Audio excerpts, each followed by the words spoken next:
ನಮಸ್ಕಾರ ಸ್ನೇಹಿತರೆ, ನಾಳೆ ಮಾರ್ಚ್ 30 ಸೋಮವಾರ. ನಾಳೆಯಿಂದ 86 ವರ್ಷ ಈ 8 ರಾಶಿಯವರಿಗೆ ಅದೃಷ್ಟದ ಪರ್ವಕಾಲ ಶುರುವಾಗ್ತಾ ಇದ್ದು ಐಷಾರಾಮಿ ಜೀವನದ ಜೊತೆಗೆ ಭರ್ಜರಿ ದುಡ್ಡು ಅಂತ ಹೇಳಬಹುದು. ಮಂಜುನಾಥ ಸ್ವಾಮಿಯ ಕೃಪಾಶೀರ್ವಾದ ಈ ರಾಶಿಯವರ ಮೇಲೆ ಇರಲಿದೆ. ಹಾಗಾದ್ರೆ ಆ ಅದೃಷ್ಟವಂತ ರಾಶಿಗಳು ಯಾವುವು, ಅವುಗಳಿಗೆ ಏನೆಲ್ಲ ಲಾಭ ಸಿಗುತ್ತೆ ನೋಡೋಣ. ಅದಕ್ಕಿಂತ ಮೊದಲು ಮಂಜುನಾಥ ಸ್ವಾಮಿಗೆ ಭಕ್ತಿಯಿಂದ ಲೈಕ್ ಕೊಟ್ಟು ಪ್ರತಿದಿನ ದಿನ ಭವಿಷ್ಯ ತಿಳಿಯಲು ನಮ್ಮ ಚಾನೆಲ್ ಅನ್ನ ಸಬ್ಸ್ಕ್ರೈಬ್ ಮಾಡಿ. ಹಾಗೆ ಬೇಗನೆ ನಮ್ಮ ವಿಡಿಯೋದ ನೋಟಿಫಿಕೇಶನ್ ಪಡೆಯಲು ಬೆಲ್ ಬಟನ್ ಕ್ಲಿಕ್ ಮಾಡಿ ಆಲ್ ಅಂತ ಕ್ಲಿಕ್ ಮಾಡಿ.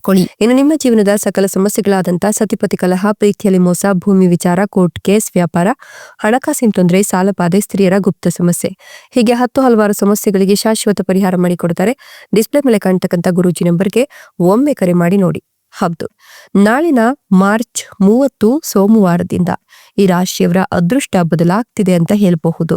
ಯಾಕಂದ್ರೆ ಮಂಜುನಾಥ ಸ್ವಾಮಿಯ ಕೃಪಾಶೀರ್ವಾದ ಈ ರಾಶಿಯವರ ಮೇಲೆ ಬೀಳ್ತಾ ಇರೋದ್ರಿಂದ ಮುಂದಿನ 86 ವರ್ಷ ಈ 8 ರಾಶಿಯವರಿಗೆ ಅದೃಷ್ಟದ ಪರ್ವಕಾಲದ ಜೊತೆಗೆ ಐಷಾರಾಮಿ ಜೀವನ, ಭರ್ಜರಿ ದುಡ್ಡು ಇವರದ್ದಾಗತ್ತೆ ಅಂತ ಹೇಳಬಹುದು.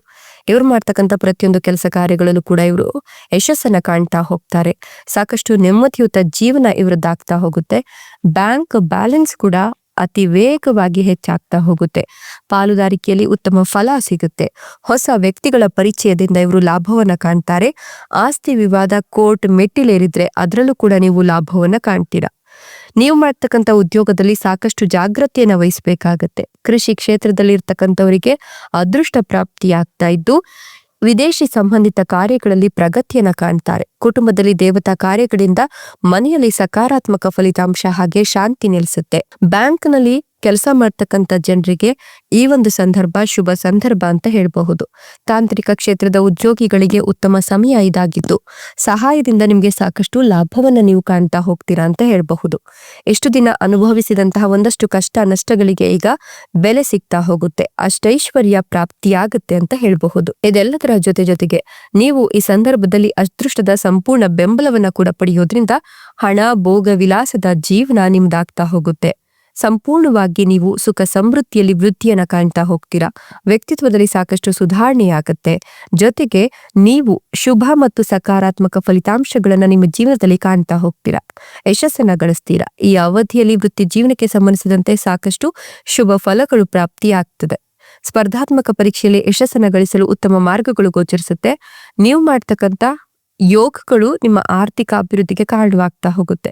ವೃತ್ತಿ ವ್ಯವಹಾರಕ್ಕೆ ಸಂಬಂಧಿಸಿದಂತೆ ಪ್ರಗತಿಗಾಗಿ ಅನೇಕ ಉತ್ತಮ ಅವಕಾಶಗಳು ಪ್ರಾಪ್ತಿಯಾಗುವ ಯೋಗ ಇದ್ದು ವೃತ್ತಿ ಮತ್ತು ಕರ್ಮದ ಫಲವನ್ನ ನೀವು ಈ ಸಂದರ್ಭದಲ್ಲಿ ಕಾಣ್ತಾ ಹೋಗ್ತೀರಾ ಅಂತ ಹೇಳಬಹುದು. ಜೊತೆಗೆ ಈ ಒಂದು ಸಂದರ್ಭದಲ್ಲಿ ನಿಮ್ಮ ಜೀವನದಲ್ಲಿ ಅಪಾರ ಪ್ರಯೋಜನಗಳು ಉಂಟಾಗ್ತಾ ಹೋಗುತ್ತೆ. ಯಾವುದೇ ಕೆಲಸವನ್ನು ಮಾಡಿದ್ರೂ ಕೂಡ ಅದರಲ್ಲಿ ಪ್ರಗತಿ ಸಾಧ್ಯತೆ ಇದ್ದು ನೀವು ಆದಾಯದಲ್ಲಿ ಬಹಳಷ್ಟು ವೃದ್ಧಿಯನ್ನ ಕಾಣ್ತೀರಾ. ಜೊತೆಗೆ ಸುಖ ಸಮೃದ್ಧಿ, ಸಂಪತ್ತು ಎಲ್ಲವೂ ಕೂಡ ಹೆಚ್ಚಾಗ್ತಾ ಹೋಗುತ್ತೆ. ಮಕ್ಕಳಿಲ್ಲ ಅಂತಕ್ಕಂಥ ದಂಪತಿಗಳಿಗೆ ಮಕ್ಕಳ ಯೋಗ ಇದ್ದು ಈ ಸಂದರ್ಭದಲ್ಲಿ ಪುತ್ರ ಸಂತಾನ ಪ್ರಾಪ್ತಿ ಆಗುತ್ತೆ. ಇಷ್ಟು ದಿನ ನಿಮ್ಗೆ ಮದುವೆ ಆಗಿಲ್ಲ, ಅದರಿಂದ ಒಂದಷ್ಟು ಸಮಸ್ಯೆ ಆಗ್ತಿದೆ ಅಂತ ಹೇಳಿದ್ರೆ ಆ ಸಮಸ್ಯೆಗಳು ನಿವಾರಣೆಯಾಗಿ ಮದುವೆಯ ಯೋಗ ಕೂಡ ಇದೆ.